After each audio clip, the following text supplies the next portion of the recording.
The 6000N was released to compete with the Node 2i. It did a fair job, it even won some awards over it, but it always came back to the software. The 6000N has since continued to receive Play-Fi updates, which I feel elevate it beyond what many who brushed off the early units know about today. So how does the 6000N stack up against the newest version of the Bluesound Node?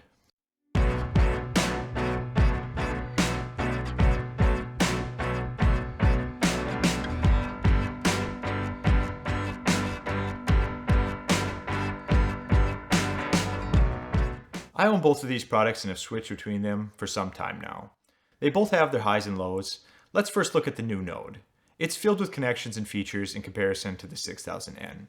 The first one I'm going to point out is that it has an upgrade over the Node 2i, and that's HDMI ARC. You can now hook this to your TV for a simple integration, even control it with your TV remote. We also have a mini optical digital input, and they do include an adapter for that, analog RCA stereo output, Toslink, optical and coaxial digital outputs for connecting to something like an external DAC, which may be important here, but more on that later. An Ethernet port for wired connection, a 3.5 analog input, and a RCA mono subwoofer out. Now let's compare that to the 6000N. No HDMI here. That one hurts. It is a nice feature, but in reality, I feel like it only affects a small portion of the customers looking into streamers. We do have RCA outputs, an optical digital output, coaxial digital output, Ethernet port for wired connections, a USB control port for connecting your Audiolab 6000A integrated amp, and that's so that the app can actually control the amp volume. A USB port for service updates, and a 12-volt trigger in and out. So where do we stand here? Both are comparable, but we have to give the connections to the Bluesound Node.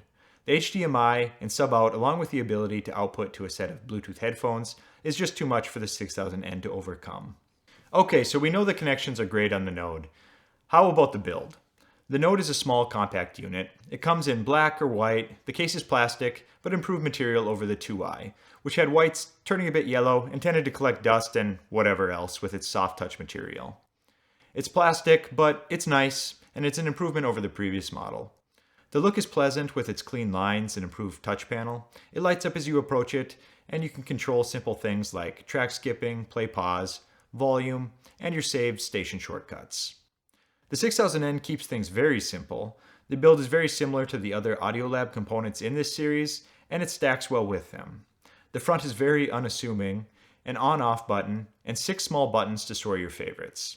I own the black model, and the finish does have a bit of a texture. It can pick up prints and other things fairly easily too. It is larger and heavier than the Node. The metal chassis gives it a nice solid feel. This one goes to the Node as well. The screen offers many important inputs that provide some nice control features. The physical design of streamers will come down to personal preference, as I own the Audiolab CD transport and integrated amp. The 6000N tends to blend better with my electronics.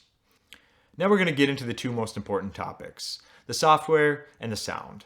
Let's cover the sound first. The Bluesound Node utilizes a 32-bit 384 kHz Brown Bird DAC. It supports audio formats MP3, AAC, WMA, OGG, FLAC, ALAC, WAVE, AIFF, MQA, and Dolby Digital.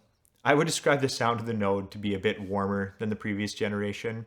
It also has a little lift in the upper treble and bass regions.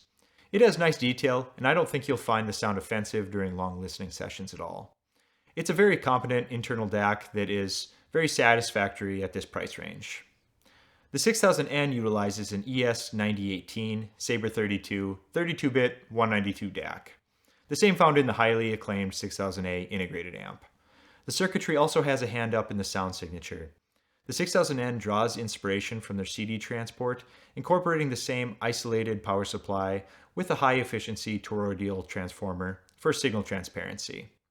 The 6000N does not support MQA if that is an interest of yours. Instead, it features MP3, AAC, FLAC, and WAVE. The easiest way to describe the sound of the 6000N is to highlight the differences in it with the Node. The 6000N is a more detailed sound versus more warmth coming from the Node. There's better clarity, which provides a very involving listen. The separation detail is also a bit enhanced with the 6000N. All in all, I personally prefer the DAC in the 6000N over the Node. We finally have a win for the 6000N, but it is a solid one. You always have the option to swap out either of these internal DACs for an external using one of the digital inputs, and could potentially boost both of these units, but of course this will come at a cost that might encroach on the units themselves. Now for the app. This is the one that gets the most attention between these two models. The BlueOS app gets the praise, and Play-Fi, well, it tends to get buried. If I were to have made this video a few months back, I would have totally jumped on this bandwagon as well. But Play-Fi has made some strides recently that have not brought them even yet, but has certainly closed the gap.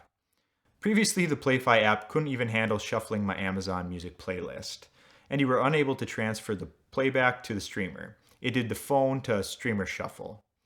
In the latest couple releases, they updated the looks, made it so you can clearly see the audio quality playback in more detail than the BlueOS offers, in fact, added shuffle on Amazon Music, added the transfer option so you can pass the buck to the streamer, allowing for faster playback. Here's a quick Play-Fi quote on the topic.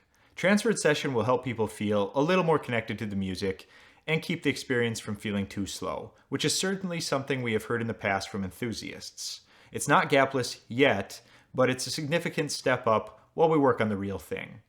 I really appreciate that they're mentioning this and appear to be working on a solution. Time will tell when and if, but it's promising. BlueOS no longer looks and feels steps above. The actual navigation between the two, in my honest opinion, is getting pretty close to even. The BlueOS can even feel a bit laggy at times navigating in between screens. One area BlueOS has a step on Play-Fi is still the playback in general. It's a little quicker between tracks and is capable of gapless, unless you're reportedly using an MP3 file. When we break all this down, it's pretty obvious who wins, but the winner may not be the clear purchase for Mini. The Node has all the features and is likely the buy for you if you need the extra connections such as HDMI and a sub out, just to name a couple. On the other hand, you may be a buyer who doesn't need the screen on the top or the extra connections and would actually prefer the simple and clean 6000N with the arguably better DAC and power supply. Either way, I don't feel you will be disappointed with either of these. Thanks for watching today. Please like and subscribe, and I'll see you later.